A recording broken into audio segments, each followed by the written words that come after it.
Hello again to all subscribers and listeners of this channel. This time, on today's video, I'll be reviewing Attack on Titan Season 2, Episode 5, titled Historia. And man, this was a very interesting and very awesome episode indeed. So let's get to it. First thoughts. I loved the characterization here. The main characterization of the two female characters that have unconventional behavior for females, which ultimately makes them both very, very interesting to watch. Plot. So in the previous episode, episode 4, we saw Ymir slice her hand and leap off the tower in the last tower in Castle Utgard. In this episode, episode 5 that I'm reviewing, the beginning of the episode actually starts with the flashback. So in the flashback, we're seeing our favorite new scouts go out onto an expedition during a blizzard. Except 3 of the scouts are missing. Cadet Daz, Ymir, and Krista. Ymir and Krista are carrying Daz's unconscious body back into the base camp. But Daz being unconscious is in his sleeping bag is slowing them down, putting them at risk of staying stuck in the blizzard and not making it back to the camp in time or at all. So this leads Krista and Ymir to having an argument about what it means to be a good soldier, what it means to sacrifice for others, and what it means to get a chance to start over on living life. Eventually, Ymir pushes Krista down a snowbank and disappears with Daz's body. Krista gets up only to see that the two did indeed disappear. A while later, Krista finally makes it to the base camp and is shocked and confused to see that Ymir and Daz made it to the camp just fine. It's at this time, during the flashback, that Ymir doesn't know Krista's real name and Krista doesn't know that Ymir is a Titan shifter. Also, at some point, Krista makes a promise to Ymir that before either of them die, Krista, must tell Ymir what her real name is. So that's like the first half of the episode. We flash back forward to the present and we see Ymir in her super agile, muscle-bound, clawed and fanged Titan form. Is beating the shit out of dozens of Titans that all swarmed Castle Utgard. She maintains the upper hand for a while until the Titans pounce on her all at once. After some tough words from Krista, she decides to use the last remaining tower as a weapon. And she uses the last tower that everybody's on to actually crush the Titans with it, all while keeping everyone else alive. But they soon discover that some Titans are still alive and kicking. They start to tear into Ymir's body, only at the last second, Hanji's squad comes in and slays all the Titans. A badly injured and unconscious Ymir drifts in and out of consciousness as Krista keeps her promise and tells Ymir her real name. And Krista's real name is Historia. Hence the title of the episode, Historia. Animation. As always, the animation was superb. Nothing to complain about in this episode at all when it comes to the animation. Interesting things that I noticed.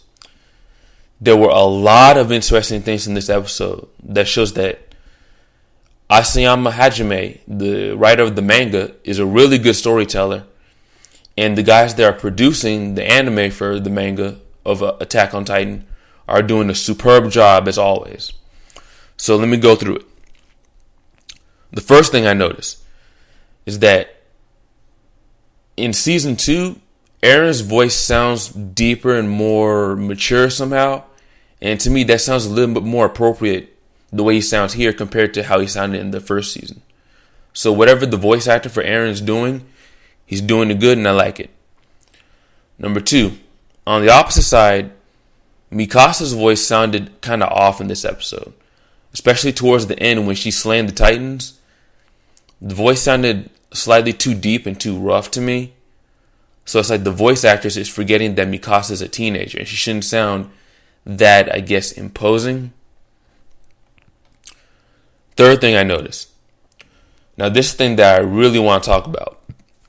I loved about this episode the intense characterization of Ymir and, well, now we know her name is Historia. Both want to live out their own lives but are not sure how. Both seem to feel very strongly for each other but don't want to admit it. And both are willing to sacrifice themselves for others. But they seem to do everything they can to hide how sacrificial and caring they really are. When one looks at Historia, one would think that she's too weak and girly to save others. By contrast, Ymir comes across as almost like a tomboyish, bully, kind of asshole-ish, kind of condescending.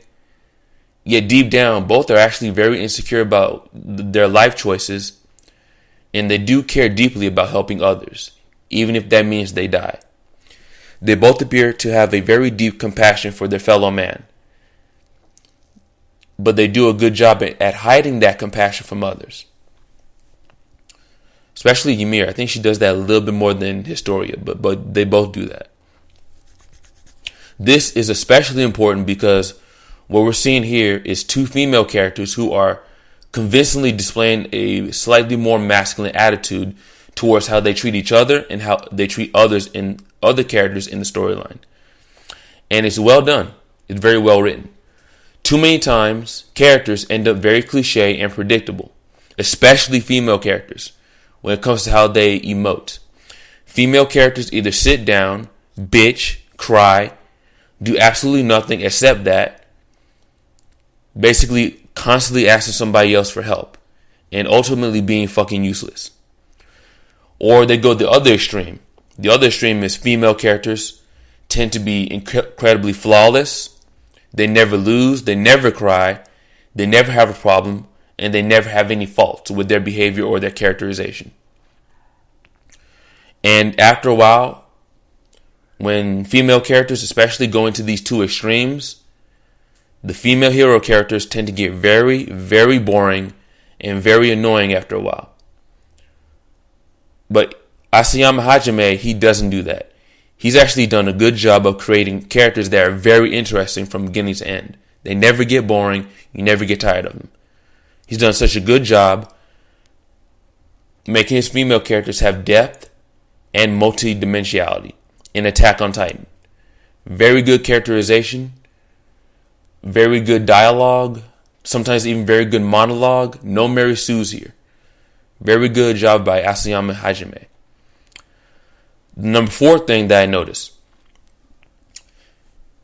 An example of this exact thing that I was talking about, of them having this compassionate, caring value when it comes to how they treat others, but you don't really notice it at first. There's a scene that starts about 16 minutes and 18 seconds in, when Ymir is fighting the Titans. Historia specifically says, "It's us. She's risking her life for us," unquote. And when you look at that scene, if you look closely, at first Ymir tries to beat the Titans on the ground. And the reason being is that she doesn't want the tower to fall with everyone else on top of it. So again, she's sacrificing herself for others. But like I said, if you don't watch closely, you're not going to catch it. So you have to pay close attention to what the characters are doing and how Asayama Hajime wrote the characters. Then you'll catch it. So it's very good characterization and very good writing when it comes to not being blatant with what the characters are supposed to be like. Number 5. Historia's voice to me actually sounded a bit better in this episode than earlier episodes. So either the voice actress is getting better at getting the right range for Historia's voice, or maybe it's because Historia didn't scream as much in this episode. She yelled a lot more but didn't scream as much. So maybe that's what it is. I don't know. But I thought she sounded a little bit better here throughout the entire episode. So I like that. Number 6. Fuck yeah. Eren finally got his first kill using the ODM gear. Nice. He messed up at the end a little bit, but I'm glad he finally got a kill somehow. So that's good. And number 7. The scene where the scouts are saving Ymir from the Titans was all around epic, well animated, well choreographed, and well done. Now, on to the best about the episode. The absolute best thing about this episode was very well written dialogue and characterization of both Ymir and Historia. Two strong but flawed people that actually care very much for other human beings, but they seem hell-bent on not expressing it too publicly.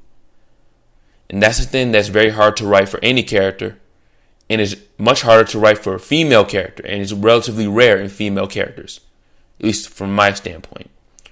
Worst about the episode, again, it's very minor, it's a very small thing, it's very easily overlooked, at least to me it is. But some of the voice actors seem like they're slipping in terms of how they want their character to sound. In this case, it was Mikasa sounded slightly too deep and too rough in this episode. That was about the only thing I really had a problem with. Very minor, but it was there. Favorite scene. Correction, favorite scenes, plural. I'm going to pick 3 favorite scenes in this episode. The number 1 favorite scene, when Ymir in Titan mode is bitch smacking the Titans with the bricks from the Castle Utgard, right after Historia gives her the stern talking to from the top. 2, Aaron's happy face after he completes his first Titan kill using the ODM gear. That scene was very short, but I really liked that scene when Aaron finally killed a Titan using only the gear and not his Titan transformation. So that was really nice. And the number 3 really nice scene in the entire episode is when Ymir is closing her eyes right after Krista tells Ymir that that's not her real name. Her real name is not Krista. Her real name is Historia. And right after she says that, Ymir very calmly closes her eyes and goes back to sleep. 1 out of 10 score. Again, this is another episode that I easily give a 9 out of 10 to. Excellent episode all the way around. Very slight flaw with the voice acting, only just a very slight flaw. Other than that, really nice episode. Liked it all the way through. Overall, all things that really made the episode really good for me were I liked the flashback. I loved the allusions to Ymir and Historia's big secrets. I loved the fight scenes where Ymir is whooping the Titans' asses. I loved the scouts coming in and nearly flawlessly slaying the Titans. I loved Eren getting his first Titan kill ever using the ODM gear. I loved the look on Historia and Ymir's face when they both learned more about the other one. And they learned more about each other in a few minutes than they learned in the previous year or so. And also Ymir's face when she opened and then closed her eyes after Historia told her real name. Over and over again, just multiple things that were good about this episode. Absolutely loved it. And that's my review of episode 5, season 2 of Attack on Titan. Check out the channel and video updates for more posts. Appreciate that you guys are listening. I'm out. Peace.